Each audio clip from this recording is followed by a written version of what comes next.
गोभागाय नमः भामहस्तिकाय नमः ओम गोदाक्षिणे नमः गोतमालये नमः गंभाराय नमः गगनापतये नमः ओम योगयुक्ताय नमः परमज्योतिषे नमः ओम पुरातनाय नमः नानाज्योतिषे नमः ओम अनेकात्मने नमः स्वयं ज्योतिषे नमः ओम सदाशिवाय नमः दिव्यज्योतिर्मयाय नमः सत्यविज्ञान भास्कराय नमः नित्यशुद्धाय नमः ओम पराय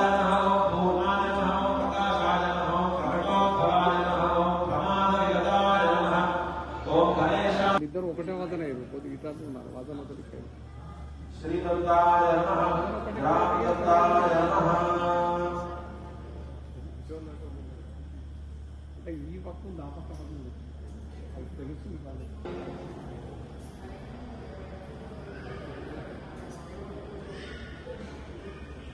ఈరోజు చాలా పవిత్రమైనటువంటి రోజు ఆషాఢ శుద్ధ పౌర్ణిమ.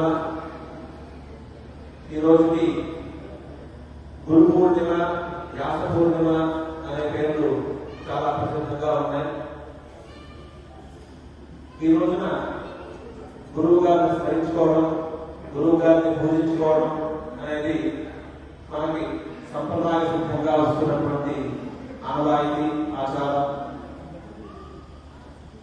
మనిషి యొక్క జీవనంలో గురువు యొక్క పాత్ర ఎంతో ముఖ్యమైనటువంటిది. ఎందుకంటే ఉన్నటువంటి జీవరాశులలో మనిషి జన్మ చాలా ఉత్తమమైనటువంటిది. ఎందుకంటే ఈ మనిషి జన్మలోనే జ్ఞానాన్ని పొందే అవకాశం ఉంటుంది. ఎప్పుడైతే జ్ఞానం పొందుతారో మనిషి మోక్షాన్ని పొందుతారు, తద్వారా ముక్తిని పొందుతారు, తద్వారా మళ్ళీ జన్మ లేకుండా భగవత్ సాయుధ్యాన్ని పొందుతారు. అటువంటి జీవన్ముక్తిని పొందేటటువంటి అవకాశం ఈ మనిషి జన్మలో మాత్రమే ఉంటుంది. అయితే ఆ మోక్షం లభించాలి అంటే జ్ఞానం అనేది చాలా ప్రధానమైనటువంటిది. ఈ జ్ఞానంలో కూడా లోకంలో లభించేటువంటి అనేక జ్ఞానాలు మనకి తెలుస్తూ ఉంటాయి.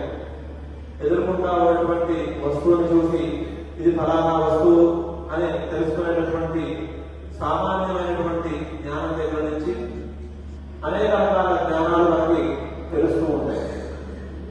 మన శరీరంలో పంచ జ్ఞానేంద్రియాల ద్వారా, పంచ కర్మేంద్రియాల ద్వారా మనం అనేక విషయాలని తెలుసుకుంటూ ఉంటాం. అయితే వాటి వల్ల మనకి ముక్తి లభించదు. ఎందుకనంటే అవి కేవలం ఈ లౌకికమైనటువంటి విషయాలను మాత్రమే